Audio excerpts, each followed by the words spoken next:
everybody, Melissa Sorrentino here. I want to talk about clarity. Clarity. Imagine a glass, and the glass is full of muddy water. So you've got water with mud in it. If you continue to stir the glass and stir the glass, it will remain consistently muddy throughout. The product will be murky and muddy and very difficult to see through, so it will not have clarity. If you leave the glass sitting, gravity will help you to create that clarity in the water. Gravity will pull the particulates down, and then you will end up with clarity. And that's how you do it in physics, like with water. As a human being, sometimes we overthink things. And I don't even like to say overthink, because who's to determine where on the continuum it's like, well, it was an okay amount of thinking, and then, whoa, oh, you're overthinking it. Chances are that's just going to be according to somebody else's opinion of you, because they don't want you to be thinking about it or talking about it. So that's a whole different kit and caboodle. But if it's yourself feeling like you're overthinking it, that could be somebody else's voice in your head. That could be your own sense of shame or embarrassment, or I'm not being as disciplined about this thing. I shouldn't be thinking about this.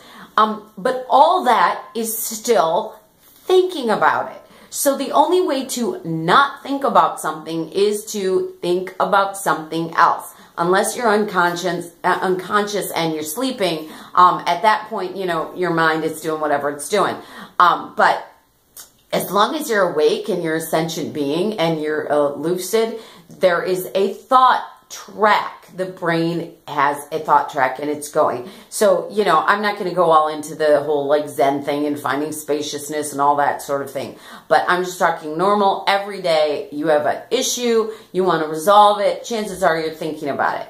But the more you think about it, the more you're stirring it up. And the more you're thinking about specific things about it, then you're really focusing on those particulates and keeping them up.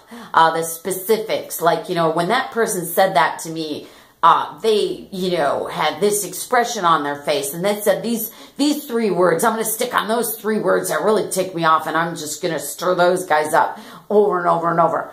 These are all ways that we end up just stirring and stirring, and then if you've got like 10 issues going on that you're constantly stirring, you are in a state of such confusion, murkiness, unclarity that you feel like shit and you can't function. And it's very difficult to focus on a task when you're running a tape about another thing. So one of the ways to trust that clarity can come is once you've reached a point where you feel, metaphorically, that you're in a state of murkiness about that. Just hold that thought, hold that image in your mind and say to yourself, is this something that's like already murky enough? Am I just still stirring this and keeping it unclear? Set that down, think about or do something else. Now, the advice to do something else doesn't always help, because sometimes doing something else while the mind is still over here worrying about this other thing, that actually can lead to a tremendous amount of frustration. So I'm truly saying find something else to think about. And it might even be, honestly, just a different problem. Even if you think about a different problem, then at least you're giving this problem a rest. You're giving this thought process some clarity, some time to chill out.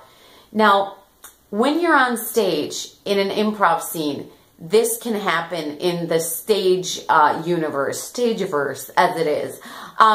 You're in a scene and maybe there's something that like got wonky and it didn't make a lot of sense. My recommend is just step away from that wonkiness. Trust that it's still sitting there on stage. You still set a prop down that you didn't label, that your partner didn't even see you put there, and you're like, well, between me and the audience, something kind of square-ish shaped got shoved here. But if you remain on that, beating that up, your scene partner is just getting more and more lost, and your audience is getting more and more confused, and you're getting more and more. if you find that you're kind of like stultified by murkiness in your scene work, just try to find clarity. And it could be about anything else. Oh, I'm wearing a navy blue felt cap that has a white plumy feather sticking out of the top. Now I have some clarity. I still don't know what this square ass thing is, but chances are it's going to be something within the period of this hat I've just created. And by finding clarity over here, you're allowing clarity over there. You're not seeking clarity over there. You're not stirring it up. You're not creating clarity over there. You're just allowing it by focusing on something else. So that works in life. It works in your scene work. It's a very basic concept, but it's tremendously universal. And the ripple effect of just pondering this for a little while, I hope will just give you some extra juice and creativity into your day. So feel free to leave something alone and trust and allow it to find clarity without you in there stirring it up. Okay, I am going to stop stirring up this video and get going with the rest of my day. I hope you do the same. Okay, bye.